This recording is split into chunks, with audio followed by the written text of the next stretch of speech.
Hello అండి.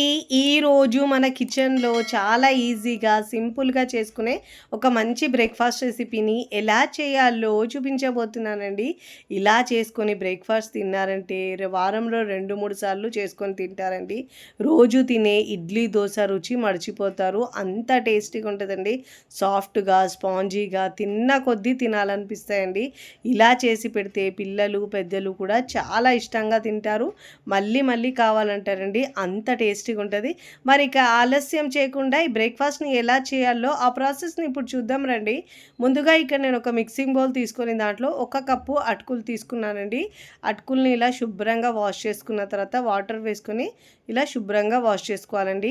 First time నా channel చూస్తున్న వాళ్ళు ప్లీజ్ నా ఛానల్‌ని సబ్స్క్రైబ్ చేసుకోండి, లైక్ చేయండి, పక్కనున్న బెల్ ఐకాన్ని ప్రెస్ చేయండి. ఇలా ప్రెస్ చేయడం వల్ల నేను పెట్టే వీడియో నోటిఫికేషన్ ముందుగా మీ హోమ్ పేజ్కి వస్తాయండి. ఇలా బాగా వాష్ చేసుకున్న తర్వాత మనకు అటుకులు మునిగే వరకు వాటర్ వేసుకొని ఒక 5-10 నిమిషాల పాటు పక్కకు పెట్టుకోవాలండి. నేనైతే ఈ లోపు సన్నగా చాప్ చేసుకుంటున్నానండి. వెజిటేబుల్స్ తినని పిల్లలకి ఇలా చేసి పెట్టండి, చక్కగా చాలా ఇష్టంగా తింటారండి. కట్టర్ లేని వాళ్ళు మీరు ఇలా చిన్నగా చాప్ చేసుకుని అయినా వేసుకోవచ్చండి. నేనైతే ఒక క్యాప్సికమ్ మీడియం సైజ్ తీసుకున్నానండి, టమాటో కూడా మీడియం సైజు, ఉల్లిపాయలు కూడా మీడియం సైజ్ తీసుకున్నానండి. పచ్చిమిరపకాయలు ఇలా తుంచి వేసుకోవాలండి. వెల్లుల్లి ఒక 3-4 వేసుకోవాలి పొట్టు తీసుకొని. ఇలా అన్ని వెజిటేబుల్స్ని మనం ఒకటేసారి ఇలా చాప్ చేసుకోవచ్చు. ఇలా ప్రెస్ చేస్తే మనం అన్ని వెజిటేబుల్స్ని ఒకటేసారి ఇలా చాప్ చేసుకోవచ్చండి. చాలా సన్నగా చాప్ చేసుకోవాలి. ఇక్కడ నేను యూజ్ చేసే ప్రోడక్ట్స్ ఏమైనా మీకు కావాలంటే నేను డిస్క్రిప్షన్లో లింక్ ఇస్తానండి, మీరు అక్కడ నుంచి బై చేసుకోవచ్చు. ఇలా చూడండి, సన్నగా చాప్ చేసుకుని ఈ వెజిటేబుల్స్ని పక్కకు పెట్టుకోవాలండి.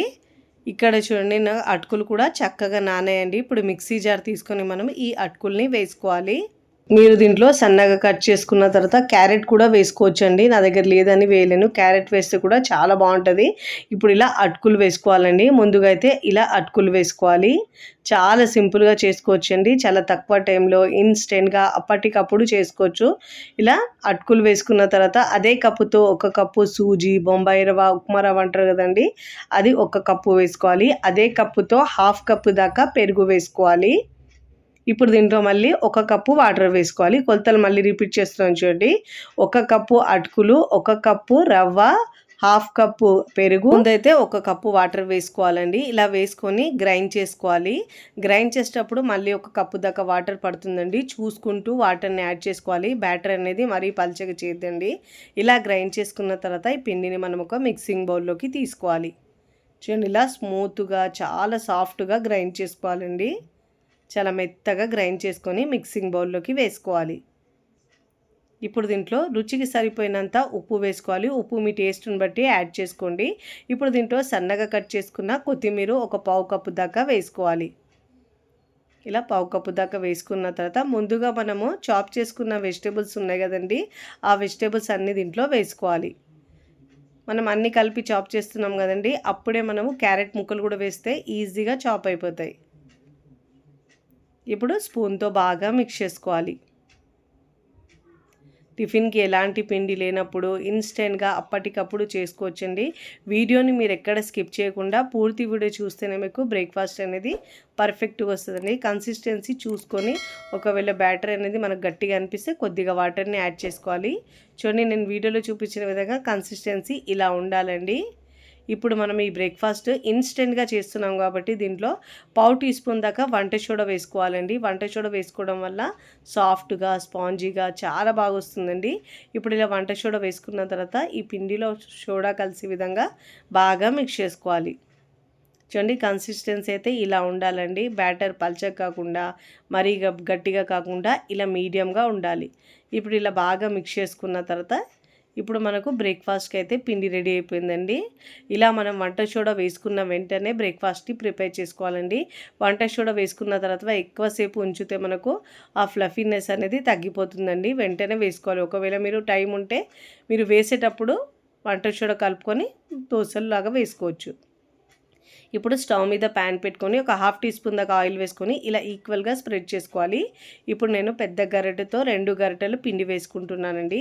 ఇలా ఈక్వల్గా స్ప్రెడ్ చేసుకోవాలి. ఇలా పెద్ద సెట్ దోశలాగా వేసుకోవాలి. ఇలా వేసుకున్న తర్వాత మూత పెట్టేసి మీడియం టు లో ఫ్లేమ్లో ఉడికించుకోవాలండి. పైన తడియారి కింద మంచి కలర్ వచ్చే వరకు ఇలా ఉడికించుకోవాలండి. ఇప్పుడు ఇలా మూత పెట్టేసి ఉడికించుకోవాలి. చక్కగా లోపల వరకు ఉడుకుతుందండి. ఇలా మూత పెట్టుకొని ఉడికించుకుంటే చూడండి, ఇలా పైన తడి ఆరిన తర్వాత ఇప్పుడు ప్లేట్లోకి తీసుకోవాలి. మరోవైపుకు తిప్పి కాల్చే అవసరం లేదండి, ఒకవైపు కాలితే సరిపోతుంది. ఇప్పుడు ప్లేట్లోకి తీసుకోవాలి. వేడివేడిగా తింటే చాలా బాగుంటుందండి. ఇదే పిండితో 1 బై 1 వేసుకోవచ్చండి. మీకు ఇక్కడ ఇలా పిల్లలకు స్నాక్గా లేదంటే సాయంత్రం పూట స్నాక్గా అయినా ఇలా చిన్న చిన్న దోశలైనా వేసుకోవచ్చండి. ఇలా ప్యాన్లో లేదంటే మీరు దోశ ప్యాన్ మీద కూడా ఇలా వేసి ఇవ్వచ్చు. మూత పెట్టేసి మీడియం ఫ్లేమ్లో ఉడికించుకోవాలి. ఇలా ఒకవైపు కాలితే సరిపోతుందండి, రెండు వైపులా కాలే అవసరం ఉండదు. ఇప్పుడు ఇలా ప్లేట్లోకి తీసుకోవాలి. ఇదే విధంగా 1 బై 1 చేసుకొని సర్వింగ్ ప్లేట్లో సర్వ్ చేసుకోవాలి.